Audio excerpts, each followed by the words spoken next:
नमस्कार मित्रों, धनु राशि वालों, साप्ताहिक राशिफल 22 जून से 28 जून में आपका स्वागत है।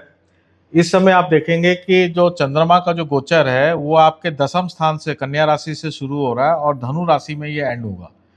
तो ये 21 जून से लेके 29 जून में जो है धनु राशि में ये प्रवेश कर जाएगा, यानी 28 जून तक तो ये आपके अष्टम स्थान में ही चंद्रमा रहने वाला है। और आप देख रहे हैं कि 22 जून को बुध जो है कर्क राशि के अंदर प्रवेश कर रहा है और 21 जून को मंगल आपके जो है छठे घर के अंदर आ गया है। तो ये जो पोजीशन है ये इस बात को इंडिकेट करती है कि आपको किसी प्रकार से कोई रिस्क नहीं लेना है, किसी प्रकार की कोई डिसीजन मेकिंग नहीं करनी है। ये सप्ताह आपको पूरा शांत बैठने का समय है। इस समय आप कोई भी डिसीजन लेंगे वो गलत जा सकता है और बड़ा नुकसान हो सकता है। बल्कि ये एक ऐसा समय है कि आप डिफ़िकल्टी को फेस करेंगे। और कई बार क्या होता है, जब हम एक मुश्किल समय से गुजर रहे होते हैं तो उस समय को देखना ज़्यादा फायदा होता है। उसमें कोई एक्शन लेना, कोई रिएक्शन करना, रिस्पॉन्ड करना वो नुकसानदायक भी हो जाता है। तो इस तरीके से आप इस पूरे सप्ताह को आप निकालें। हो सकता है आपकी यात्राएं बहुत हों, क्योंकि मंगल बुध जो है यात्राएं देता है, हेल्थ प्रॉब्लम्स भी बहुत देता है और पेरेंट्स की हेल्थ प्रॉब्लम्स को लेके बहुत दिक्कतें दिख रही हैं, आपकी हेल्थ प्रॉब्लम्स को लेके बहुत दिक्कतें दिख रही हैं। तो हेल्थ पे आप विशेष एक तरह से फोकस करें। मैं तो ये कहूँगा कि ये सप्ताह जो है आप घूमने चले जाएं, ट्रैवल करें, हेल्थ को अच्छा करें, एक अच्छी जगह में जाएं जहां वातावरण चेंज होने से हेल्थ अपने आप इम्प्रूव होती है। इस तरह का आप इस समय अगर आप प्रयोजन करेंगे तो ये सप्ताह आपका ठीक चला जाएगा।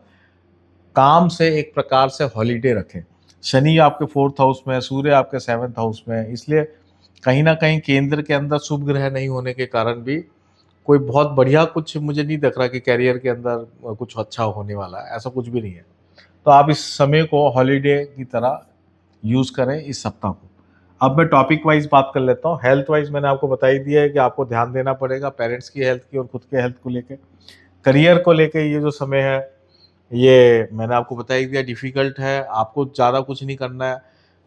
अगर आप ज़्यादा कुछ करेंगे तो नौकरी में है तो नौकरी खतरे में आ जाएगी, बिजनेस में कुछ चेंज करेंगे तो पैसे डूब सकते हैं। अगर आप प्रोफेशनल हैं और अगर आपने अपने क्लाइंट से कुछ भी विवाद कर लिया तो क्लाइंट आपके हाथ से चला जाएगा। वेल्थ की अगर हम बात करें तो वेल्थ ओवरऑल खर्चे का टाइम है, आकस्मिक लाभ का योग है कि किसी प्रकार का कोई पैसा आ जाए, कोई इंश्योरेंस का पैसा आ जाए, पुरानी एफडी का पैसा आ जाए, कोई ज़मीन बेच के पैसा आ जाए, कहीं से भी एक मोटा पैसा आ जाए और आकस्मिक लाभ हो जाए, आपको सडन फायदा हो जाए, उसका योग जरूर इसमें है। रिलेशनशिप की अगर हम बात करें तो ये वीक समय है, ये मैं आपको बता ही दिया हूँ, क्योंकि सूर्य आपके 7th हाउस में, झगड़ा फसाद, अशांति, मन में अशांति, घर के अंदर अशांति, ये सीन यहाँ पे बना हुआ है। स्टूडेंट्स के लिए अगर हम बात करें तो ये समय स्टूडेंट्स के लिए भी बहुत अच्छा नहीं है। तो स्टूडेंट्स भी जो है कोई जैसे स्पोर्ट्स में अगर वो इन्वॉल्व है तो ध्यान से स्पोर्ट्स खेलें, चोट लगने के बहुत ज़्यादा गुंजाइश है। और ट्रैवल भी वो कम से कम करें। पढ़ाई पे पूरा ध्यान दें, क्योंकि सरस्वती योग जो ये 8th हाउस में बना है ये पढ़ाई के लिए बहुत अच्छा है, लर्निंग के लिए वन ऑफ द फाइनेस्ट योग है। 8th हाउस में जो होता है, आदमी शोध करता है, रिसर्च करता है, नए नए आइडिया आते हैं, तो ये लर्निंग के लिए वन ऑफ द बेस्ट है। तो इसलिए स्टूडेंट्स जो लोग रिसर्च स्कॉलर हैं, पीएचडी कर रहे हैं, उनके लिए तो बहुत ही अच्छा है। अगर ऐसे प्रोफेशनल्स जो रिसर्च में है, उन प्रोफेशनल्स के लिए भी ये टाइम बहुत अच्छा है। स्पिरिचुअल रेमेडी की अगर हम बात करें तो केतु की रेमेडी करना ठीक रहेगा। बाकी जो मैंने मंथली हॉरोस्कोप मासिक राशिफल जून महीने का जो मैंने वीडियो बनाया था उसको आप देखें, उसमें जो मैंने उपाय बताया वो करें। बाकी केतु के लिए आप जो है भगवान गणेश को पकड़ लें और गणेश से संबंधित कोई भी मंत्र जाप मंदिर में जाना ये आप कर सकते हैं। तो दोस्तों, ये धनु राशि वालों के लिए मैंने साप्ताहिक राशिफल बताया आपको 22 तारीख से लेकर 28 जून के लिए।